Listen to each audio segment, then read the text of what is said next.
welcome back, guys. Come join me as I have some coffee at Salty Donut and talk watches. Guys, I'm only gonna have coffee, no donut for me. I'm trying to eat clean, so we're just gonna have some coffee. So guys, before we get into the video, give it a like, share it at some point, and subscribe if you haven't subscribed yet. And now, let's go.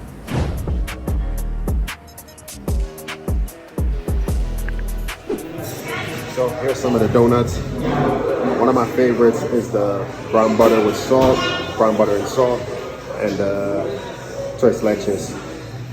If you guys are ever in Wynwood, the Grove, the Coral Gables, South Miami, you could actually visit some of the Salty Donut locations.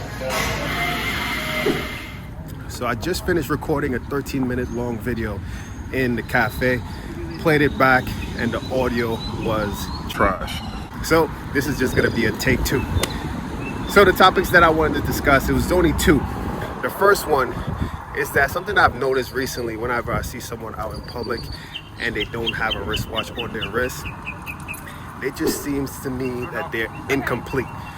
It's like they just walked out the house with no shoes on. I know I'm being a little bit extra, but for some reason, whenever I look at someone out, whether it's casually or professionally, and they don't have a wristwatch on their wrist, for some reason it just doesn't look appropriate. It looks like something's missing. Comment down below and let me know if you're on the same page with me. I'm sure a lot of you aren't, but I know some of you guys do get my point. Now for the second topic, which is wearing the right timepiece for the occasion.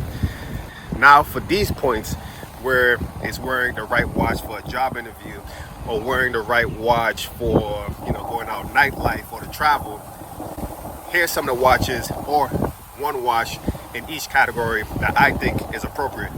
So for the first category, a job interview watch. This is a timepiece that you don't want to be too flashy. You don't want it to be a solid gold piece. It could be, depending on the job, but in my opinion, you don't. If it's a sales job, yes, maybe you might show the interviewer that you've had success in your past sales, things like that, maybe, but you don't want something too flashy. For one reason is you don't want to have a timepiece that's overshadowing the interview or even the interviewer if they have a timepiece on their wrist. You don't want to have a better timepiece than the next person, the person that's interviewing you. Everyone has an ego, and some people, there's a fragile and they're insecure.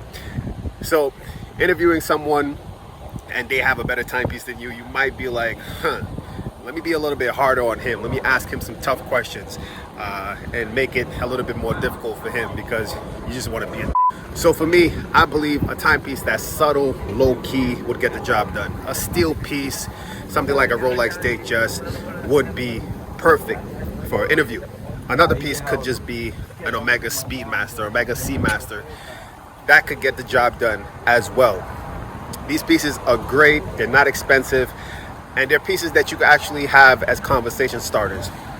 Let's say you meet someone that's interviewing you and they're into timepieces as well.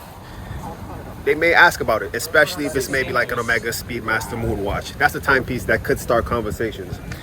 A Datejust is one that may do it, but it's so low-key, and I want to say regular, but regular that it might not start a conversation. But one thing it might do is send a message to the person that's interviewing you. It might tell that person, okay, this person's put together, decent watch, someone that may be punctual on time. That's the message that it sends me, honestly, if I see someone with a decent piece, not a flashy piece, just a decent piece during an interview. On us do send messages, and people do read into a lot of the things that we have on our bodies. So my timepiece again for an interview would be a steel Rolex Datejust. Comment down below the timepiece that you guys would suggest and recommend for someone that's interviewing and want to, have a successful interview or to impress the interviewer. Now for the second category would be the nightlife. Going out, let's say to a bar, club, or lounge. What timepiece would I recommend? Now, the timepiece that I would recommend definitely would attract people, and for the wrong reasons, in all honesty. And it's gonna be 18 karat gold Day-Date, a Rolex Day-Date President 40 millimeter, not the 36. The 36 could get the job done, but I would recommend the 40 mil because it's larger, and guys, it would stand out. The people that you would attract would be people that aren't into watches and people that are into watches. The timepiece that initially came to my mind was a Richard Mille, but like I just mentioned, it's going to be a separation. People that know watches would recognize the Richard Mille and know what you have on your wrist, but people that aren't really into watches would just look at it as having a toy watch on your wrist. They won't be impressed. They'll just be like, oh, okay, whatever, cool watch. But having a solid gold piece, people that don't even know watches at all would know. They know gold. Gold is a metal that's pretty obvious. The presidential bracelet is one that just stands out. It just looks like money, and you'll get the job done, especially in the nightlife. I would recommend, if you have the Rolex Day-Date, to go with the champagne dial. The champagne dial stands out more than, let's say, a black dial. The champagne dial, I think, is the one to go for. Maybe a white dial or a silver dial, but definitely champagne. That's the piece. Once the light hits it, trust me, it's gonna get the job done. Along with the fluted bezel, you're gonna have a problem getting the gold diggers off of you. But that's the timepiece I would choose for the nightlife. Comment down below what timepiece you guys would suggest for someone that wants to go out and get attention during the nightlife. My third and last category is a travel watch. The travel watch that initially comes to my mind, and I'm sure most people's mind, is going to be in the Rolex category, like a Rolex GMT Master 2 or Batman. But I'm going to try and be a little bit different. I want to go Seiko. I want to go a different brand, but I want to stick with Tudor. I think Tudor, especially this year, they did so well that I need to mention them whenever I can. Their Rolex GMT is one that I would suggest to wear, especially if you're traveling, whether it's business or leisure. So going into a country or a place that you're not familiar with, I think you'll be more comfortable with a Tudor. Let's say you lose it, let's say somebody robs you, I think you'll feel less of an impact with a Tudor.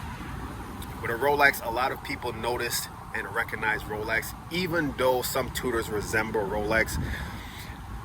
But I believe, like I said, since it's less expensive, it's one that you may feel more comfortable with wearing.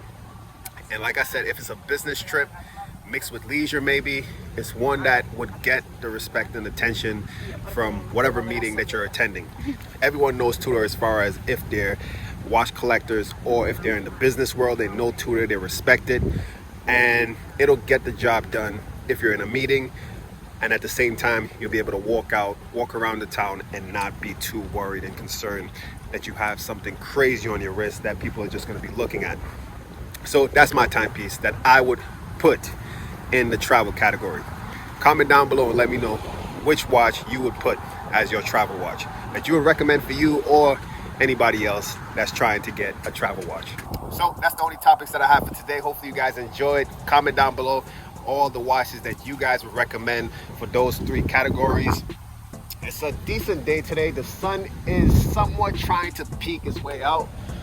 This week has just been gloomy and depressing, a lot of rain, but it's just the rainy season, I guess.